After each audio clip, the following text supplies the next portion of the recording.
What's up, guys? We're going to be doing a total breakdown for a Glock 23. This is the 40 caliber version of the Glock pistol. The first thing we want to do is make sure we do a safety check. Okay, the magazine is released. We're going to go ahead and check down the barrel, make sure that there's no rounds in there. Rack it a few times. It's good to go. Okay. There's going to be a minimum amount of tools that you need here. That's one of the good things about Glocks, is that there's not a lot of tools and there's not a lot of parts in it, so even a novice can break it down. And it's good to do a total breakdown, you know, about every 1,000 rounds or so, and clean it up. The only tools you're going to really need is this punch. There's a Glock punch tool that you can get online at Amazon for like $5 to $11 or something. It's really cheap, or you can use your own punches that you have. Your little hammer, and I like to use a roll of tape. Makes it easier for punching out the pins. Other than that, you're not going to need a lot to break it down. I'm not going to really go and actually do the cleaning process because my gun's already clean, but I'm just going to show you how to break it down. Okay, safety check done. The first thing we're going to do is take off the slide.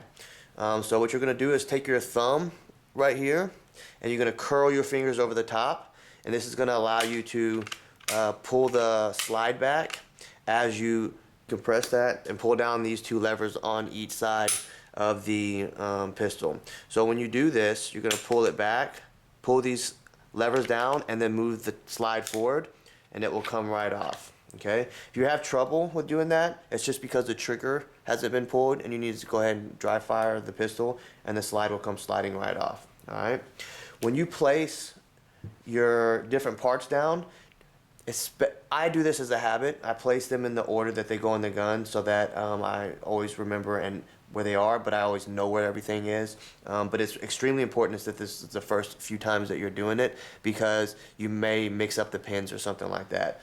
I've done that before on my Beretta up there, and it was a little difficult figuring it out, what I did wrong. So first thing we're going to do, we're going to take out the guide rod. That is this rod right here. Is what helps the slide back whenever the gun is fired. You will notice that my guide rod might be a little different than yours. It's not a factory guide rod. This is a tungsten steel guide rod. It helps it move in a straight line for accuracy, and it also, you know, won't break like the plastic guide rod. So it's a good little add-on that you can do. That is the first thing we're going to remove. The second thing is going to be the barrel itself. Okay. A cool thing about Glocks, and a quick note, this is a 40 caliber barrel. I do have a drop-in 9mm conversion barrel, and so if you were to want to shoot 9mm rounds, you can pick those up at like glockstore.com. All you have to do is switch the barrel, put the guide rod back in, slide it back in, and now you can shoot 9mm rounds. So that's pretty cool. All right, now that we got that done, we're going to move the receiver out the way. We're going to move into removing the back plate and taking out the trigger pin, the firing pin. So there's a little bit of a trick here that you can do that makes this a little bit easier. Whenever you remove this back plate, there is some springs that can potentially pop out of there, so you need to be careful. But the first thing that we're going to do is right underneath the back of the firing pin, the spacer sleeve is popping out a little bit, and there's pressure from a spring that's right there. So you're going to take your Glock tool and you're going to stick it underneath there, and you're going to press it down. It'll only move about, you know, 1/4 of an inch or so. When you move this down, you're going to apply pressure with your thumb over the top of the back plate and start scooting it back. Okay, when you push it back, make sure that you do not slide it all the way off and move your thumb out of the way, or things will start popping out of there. Okay, so we're going to compress that, move the back slide out, keep thumb over it, take the back slide out, and then you can slowly move your thumb, and you can see the spacer sleeve, the extractor, decompressor, plunger right there as well. Okay, we're going to take these out. This is the firing safety pin, completely put together. It's going to be the firing pin, the cups, the spacer sleeve, and the spring. Okay, we'll talk about that in a second. It's probably the trickiest part of the Glock. The next thing is the extractor decompressor plunger right here. All right, and then inside of here we have the safety pin, and there's a little spring in there which is keeping this extractor in there. So all you really need to do, it's nothing difficult. You're just gonna press down on this, and when you do that, the extractor is gonna fall out. And there's the extractor. This is what grabs the empty cartridges, shells, after the round has been fired, and grabs the back of it and it extracts it out. Alright, so now we have broken down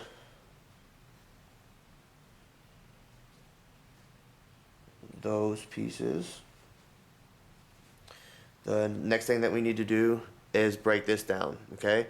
This is one of the trickiest parts of the Glock because these little cups are not connected, and so when you try to take the spring down, if you're not careful, those cups can fly off, and they're very, very small. One of the first few times I did that, I had to look for one of those cups for a long time.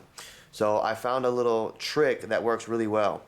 Typically, the firing pin goes inside of the back of the slide like this, and it will go down that channel. What we're gonna do is flip this upside down, but instead of making it where the back of the firing pin still goes down that channel, we're gonna turn it to the side so that when we decompress the spring, we still have all the top of the fire pin available to us so that we can remove the cups. So you're gonna do that. You're gonna use two hands. You're gonna decompress the spring, and then you're gonna grab the cups, spin them, and they'll come off in your hand really easy. Place those down somewhere really safe, right next to each other so you know where they are. Let the spring come off, and then you can take the firing pin and the spacer apart. I always like to wipe this down because this is the one thing that you do not want to get grease and stuff on, because if you get too much grease, or any grease really on there, and inside of the spacer sleeve or on this, then when powder is fired and starts collecting on that, and it can turn into like a mud, and then whenever the firing pin is trying to strike the primer, it won't strike it as hard. You can get light primer strikes. So that's where you pull the trigger, the gun goes click, nothing happens, and you'll open and look at the round, and there'll be a dent in it, but it will be a light dent and it hadn't fired. So that's one of the major causes of that. So you want to make sure that this is always really, really dry and that there's nothing in there.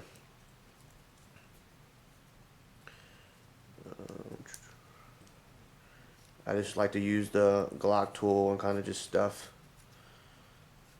some stuff in there and just make sure that it's clean. I keep my stuff pretty clean, like I said, so there's not really any gunk on there.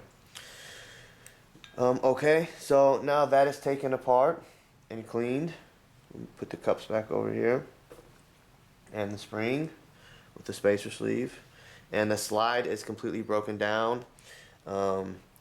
Normally you would wipe down everything right here. I already actually have some grease on here that I had applied recently, so I'm not going to wipe it down, but you would basically take a rag, wipe it down everywhere, get all the gunk out. Alright, and then place it up here. Next thing we're going to do is we're going to start breaking down the receiver and the trigger housing systems and all the different pins. Okay, so I'm going to use this tape. We're going to place the tape right here. That way, so when you're knocking out the pins, it's going to be a little bit easier on you because the pins have somewhere to go while you're doing that.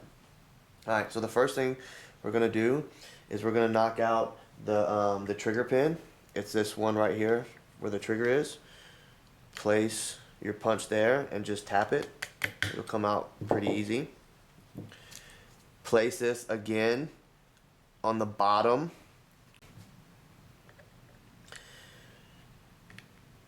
Alright, so now we're going to knock out the locking block pin.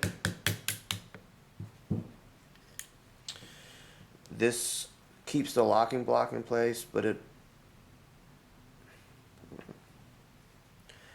Alright, so now remove the locking block, and these two pieces are going to hold the slide lock in place right here, and it's also going to be holding in the locking block in place. Okay, so those are what those two pins are doing. I'm gonna go ahead and right now, while I'm still here, I'm gonna take out the trigger mechanism housing pin.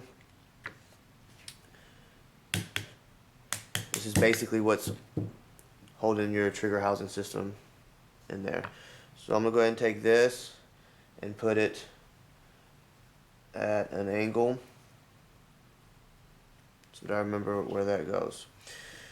Alright, so now this is the only thing you may need a flathead screwdriver, but you can still use your Glock tool for this. So all you're gonna have to do is try to get underneath this locking block using some type of a tool that can apply leverage, and you're gonna use the side of this. It's kind of like the fulcrum, and you just need to lift it up a little bit like that. So you're gonna dig underneath it and pop it up, and it'll pop up fairly easy, and then from there you can just pull it out. And then you'll want to wipe down this, of course. Make sure that you don't have any gunk on there. Again, I don't really have anything on there right now. The next thing would be the slide lock. That'll now just come out really easy. You can wipe this down as well and place that up there. Alright, so the next thing we're going to do is we're going to remove the whole trigger housing system.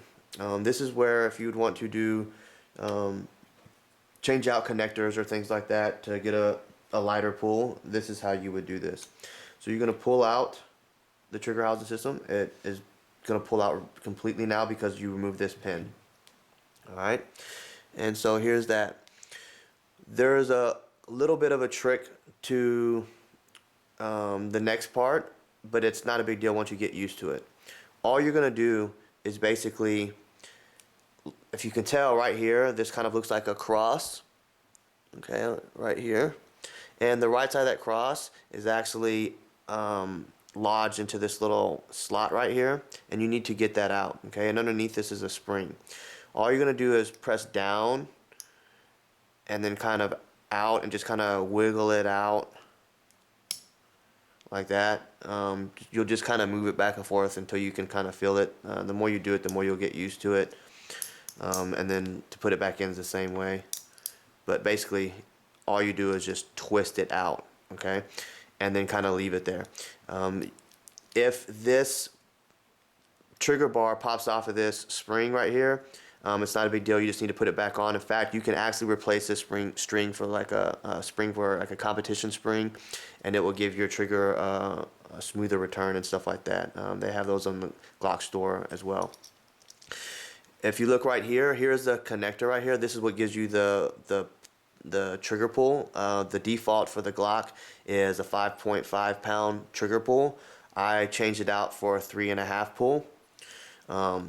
If you want to do that, it's really simple. You can't really screw it up. All you need to do is flip it on the back end. There's a spot right there for you to put your Glock tool, and so you're going to place that in there and just punch it out.